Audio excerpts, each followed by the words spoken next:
नमस्कार। देश की तमाम फटाफट खबरों में आपका स्वागत है। कर्नाटक की राजधानी बेंगलुरु में भी कोरोना के मामले रिकॉर्ड गति से बढ़ रहे हैं।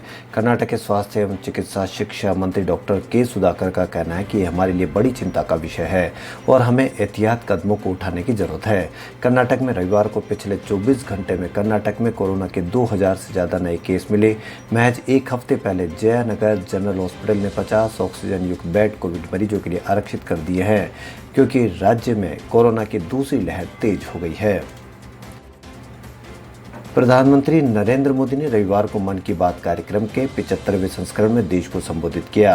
होली और कोरोना महामारी के बीच प्रधानमंत्री ने कोविड-19 वैक्सीन का जिक्र किया और लोगों से कोरोना के प्रति सतर्कता बरतने की अपील की। हर बार की तरह इस बार भी प्रधानमंत्री मोदी ने देश के सामने प्रेरणा देने वाली कहानियां शेयर की। प्रधानमंत्री ने कोयम्बटूर में बस कंडक्टर का काम करने वाले मरी मुथु योगनाथन का जिक्र किया, जो अपनी बस में सफर करने वाले यात्रियों को टिकट के साथ एक पौधा मुफ्त देते हैं। जम्मू कश्मीर की पूर्व मुख्यमंत्री और पीडीपी की नेता महबूबा मुफ्ती ने पासपोर्ट जारी नहीं करने का आरोप लगाते हुए रविवार को केंद्र सरकार पर हमला बोला। उन्होंने कहा कि पासपोर्ट कार्यालय ने सीआईडी की रिपोर्ट के आधार पर उनका पासपोर्ट जारी करने से मना कर दिया। महबूबा मुफ्ती ने तंज कसते हुए कहा कि अगस्त 2019 से कश्मीर में सामान्य स्थिति के मोर्चे पर यही हासिल किया गया है। महबूबा मुफ्ती ने अपने ट्वीट में लिखा कि पासपोर्ट ऑफिस ने सीआईडी की रिपोर्ट के आधार पर यह हवाला देते हुए मेरा पासपोर्ट जारी करने से इनकार कर दिया है कि यह भारत की सुरक्षा के लिए खतरा है। अगस्त 2019 से कश्मीर में हासिल की गई सामान्य स्थिति का स्तर यही है कि पासपोर्ट धारण करने वाली एक पूर्व मुख्यमंत्री शक्तिशाली राष्ट्र की संप्रभुता के लिए खतरा है। देश में कोरोना वायरस के नए मामलों में लगातार इजाफा हो रहा है। बढ़ते कोरोना मामलों ने प्रशासन की चिंता बढ़ा दी है। सोमवार को कोविड-19 के 68,000 से ज्यादा मामले दर्ज किए गए हैं। पिछले साल अक्टूबर महीने के बाद इतने ज्यादा केस सामने आए हैं। स्वास्थ्य मंत्रालय की ओर से सोमवार सुबह जारी ताजा आंकड़ों के अनुसार बीते 24 घंटों में भारत में 68,020 नए मामले सामने आए। इस दौरान 291 लोगों की कोरोना की वजह से जान भी चली गई। केंद्र सरकार के 3 नए कृषि कानूनों के खिलाफ पूरे देश के किसान प्रदर्शन कर रहे हैं। पिछले 123 दिनों से दिल्ली की सीमाओं पर किसान प्रदर्शन कर रहे हैं। दिल्ली उत्तर प्रदेश सीमा गाजीपुर में भी किसान प्रदर्शन पर बैठे हैं। इस दौरान किसानों ने होली का त्योहार भी यहीं मनाया। होली पर किसानों ने गाकर और डांस करके होली मनाई। कृषि कानूनों के खिलाफ दिल्ली बॉर्डर पर प्रदर्शन कर रहे किसानों ने भी होली मनाई। गाजीपुर में दिल्ली उत्तर प्रदेश बॉर्डर पर पिछले 123 दिनों से प्रदर्शन कर रहे किसानों ने लोक नृत्य और गाना बजाना कर त्योहार का लुत्फ उठाया। बंगाल में पहले फेज के चुनाव के बाद टीएमसी और बीजेपी एक दूसरे पर और ज्यादा हमलावर हो गई है। सोमवार को ममता बनर्जी ने अपने विधानसभा क्षेत्र नंदीग्राम से बीजेपी और शुभेंदु अधिकारी के परिवार पर निशाना साधा, तो शुभेंदु ने भी पलटवार किया। ममता ने एक जनसभा में कहा कि अधिकारी परिवार के हालात ऐसे हो जाएंगे कि वह न घर का रहेगा न घाट का। इसके जवाब में शुभेंदु ने ममता पर अल्पसंख्यकों के तुष्टीकरण का आरोप लगाया। उन्होंने कटाक्ष करते हुए कहा कि बेगम बंगाल को मिनी पाकिस्तान बना देगी। कोरोना के बीच लोगों ने होली का त्योहार धूमधाम से मनाया। हालांकि राजस्थान, मध्य प्रदेश समेत में धारा 144 लागू की गई है, लेकिन लोगों ने अपने अपने घरों के बाहर रंग और गुलाल से होली खेली। इसी बीच डोल और डीजे की धुन पर लोग नाचते रहे और एक दूसरे को रंगों के त्योहार की बधाई भी देते दिखे। राजस्थान में समूह में होली मनाने पर भले ही रोको, लेकिन परिवार के लोग पड़ोसियों के साथ मिलकर होली में मशगूल रहे। मध्य प्रदेश के अलीराजपुर जिले में शर्मसार करने वाला वीडियो सामने आया। यहाँ कुछ लोगों ने एक युवक और लड़की को रस्सी से बांधकर मारपीट की। युवक पर लड़की से रेप का आरोप है। मारपीट करने वाली लड़की के रिश्तेदार बताए जा रहे हैं। उन्होंने रेप पीड़िता और आरोपी को गांव में जुलूस निकाला। ऐसी खबर भी है कि उनके साथ चल रहे तमाशबीन लोग भारत माता की जय के नारे भी लगा रहे थे।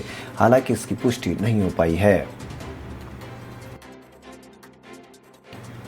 केरल हाईकोर्ट ने सोमवार को निर्वाचन आयोग को यह सुनिश्चित करने का निर्देश दिया कि जिन मतदाताओं के विभिन्न निर्वाचन क्षेत्रों की मतदाता सूची में नाम है, वे राज्य विधानसभा चुनाव में 6 अप्रैल को सिर्फ एक ही वोट दे।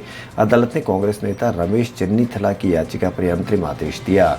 याचिका में कहा गया था कि फर्जी और कई जगहों पर मतदाता सूची में नाम रखने वाले मतदाताओं को मतदान करने से रोका जाना चाहिए।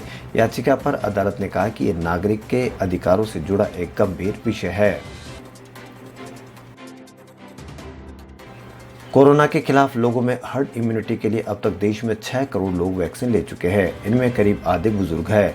स्वास्थ्यकर्मी और फ्रंटलाइन वर्कर अभी भी टीकाकरण में कम सहभागिता कर रहे हैं।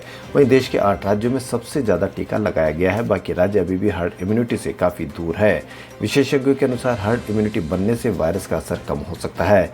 ICMR के 2 सर्वे के अनुसार देश की कुल आबादी में से करीब 7% में प्रतिरोधक क्षमता विकसित हो चुकी है, लेकिन अधिकांश क्षेत्रों में ऐसा नहीं है। इसलिए टीके को बढ़ावा दिया जा रहा है। हालांकि केंद्र सरकार ने हर व्यक्ति को वैक्सीन देने की बात नहीं की है।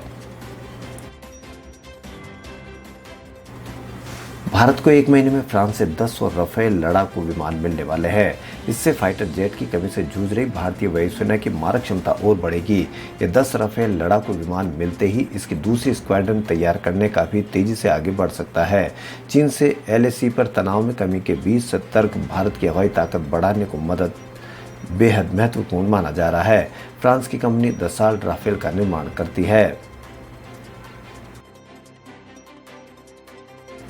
पर्यावरण में बढ़ते प्लास्टिक कचरे से निपटने के लिए भारतीय खाद्य संरक्षण एवं मानक प्राधिकरण ने वन पर्यावरण मंत्रालय से खाद्य पदार्थों वाले प्लास्टिक पैकेट रिसाइकिल करने की इजाजत मांगी है। FSSAI ऐसी योजना बना रहा है जिसमें उपभोक्ता प्लास्टिक की बोतल कचरे में फेंकने की जगह दुकानदार को वापस देंगे तो उन्हें कुछ पैसे दिए जाएंगे। दरअसल केंद्रीय वन और पर्यावरण मंत्रालय की रोक के कारण प्लास्टिक में पैक खाद्य पदार्थ के इस्तेमाल के बाद उस प्लास्टिक को दोबारा यूज नहीं कर सकते हैं।